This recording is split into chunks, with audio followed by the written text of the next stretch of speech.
ফালাকাটা শহরের মশলাপট্টি এলাকার একটি বুথের প্রায় সব ভোটারকে শুনানির নোটিশ পাঠানো হয়েছে। এমনকি শুনানিতে ডাক পেয়েছেন এলাকার দাপুটে তৃণমূল নেতা তথা আলিপুরদুয়ার জেলা তৃণমূলের সাধারণ সম্পাদক শুভব্রত দে। এই ঘটনা প্রকাশ্যে আসতেই শোরগোল পড়ে গিয়েছে ফালাকাটায়। এই ঘটনাটি ফালাকাটা পুরসভার 14 নম্বর ওয়ার্ডের 13/200 নম্বর বুথের।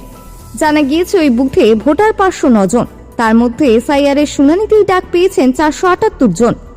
অথচ প্রত্যেকেরই 2002 সালের ভোটার তালিকায় নাম ছিল, কিন্তু এসআইআর এর খসড়া তালিকা প্রকাশ হতেই কাণ্ড দেখা যায়। এদিকে শুনানির নোটিশ পেয়ে নাগরিকদের মধ্যে আতঙ্ক তৈরি হয়েছে। এই বিষয়টি নিয়ে রাজনৈতিক চর্চা শুরু হয়ে গিয়েছে।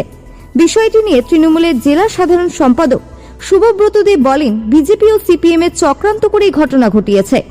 এমনকি 2002 সালে ভোটার তালিকায় নাম থাকার পরেও আমাকে শুনানিতে ডেকেছে। আমরা অবশ্যই শুনানিতে যাব। শুনানিতে ডাক পাওয়া একজন বৈধ ভোটারের নামও যদি বাদ যায় তাহলে কিন্তু আমরা বৃহত্তর আন্দোলনে নামতে বাধ্য হব। আলিপুরদুয়ারের বিজেপি সাংসদ মনোজ টিগ্গা অবশ্য বলেন, এসআইআর বিজেপি করছে না, নির্বাচন কমিশন করছে। তিনি আরো বলেন, কোনো বৈধ ভোটারের নাম কাটা পড়বে না।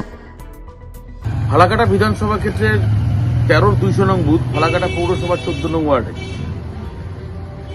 ভারতীয় জনতা পার্টি এবং সিপিএম,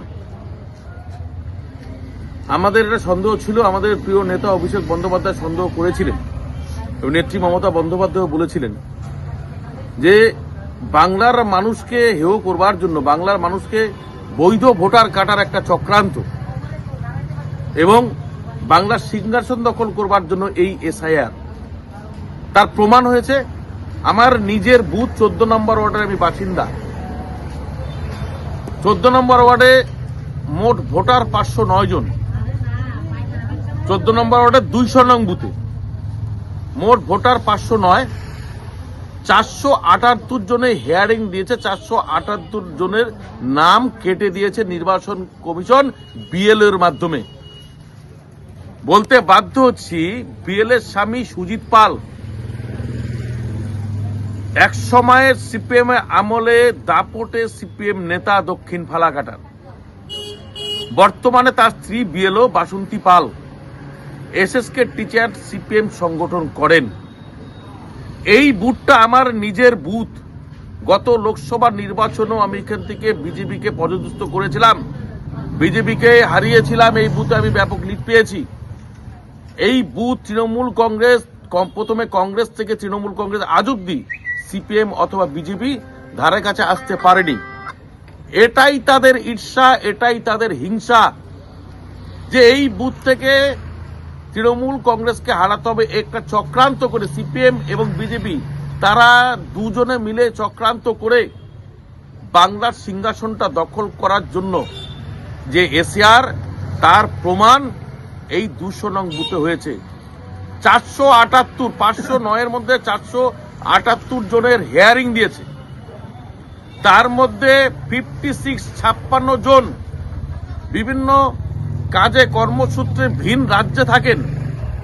কেউ কেউ পড়াশোনার জন্য ভিন রাজ্যে থাকেন, চিকিৎসা করাতে কেউ কেউ 2-4 জন মহারাষ্ট্রের মতন মুম্বাইয়ে আছেন, ব্যাঙ্গালোরে আছেন, কেউ কেউ অন্য কাজের জন্য বাইরে আছেন, বৈবাহিক সূত্রে বাইরে গেছেন। আজকে তারা কি করে আসবেন? গরিব মানুষ, ভিন রাজ্যের থেকে আসা বা ভিন দেশের থেকে আসা, তাদের কিন্তু খুবই অসুবিধা। এর দায় কে নিবে? আমরা নির্বাচন কমিশন এবং যে লোকাল বিএলও 200 নং বুথের, 13/200 নং বুথের নির্বাচন কমিশনকে এবং ফালাকাটার বিডিও এবং আলিপুরদুয়ারের এসডিকে আমরা বলতে চাই যে বৈধ ভোটার এই 200 নং বুথের একটা ভোটারের নাম যদি বাদ যায় তাহলে তার দায়িত্ব নির্বাচন কমিশনকে নিতে হবে, এই অপদার্থ বিএলওকে নিতে হবে। একটা ভোটারের নাম বাদ গেলে আমরা বিডিও অফিস স্তব্ধ করে দেব, প্রয়োজনে এসডিও অফিস স্তব্ধ হবে, বিএলওর বাড়ি আমরা ঘেরাও করে রেখে দেব। এর সমস্ত দায় নির্বাচন কমিশন এবং বিএলওর। আমরা ছেড়ে কথা বলবো না একটা বৈধ ভোটারের নাম বাদ গেলে। নমস্কার, আমি শুভব্রত দে, আলিপুরদুয়ার জেলা তৃণমূল কংগ্রেসের সাধারণ সম্পাদক।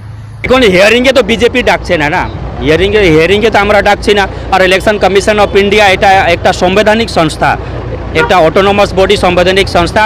ওরা নিজের মতন কাজ করে কার নাম উঠছে কার নাম উঠছে না, কিভাবে উঠবে সেটা পুরো বিষয়টা ইলেকশন কমিশন অফ ইন্ডিয়া ডাকছে। কাউকে যদি হিয়ারিংয়ে ডেকে থাকে তাহলে সেটা তো ইলেকশন কমিশনের আন্ডারে আছে।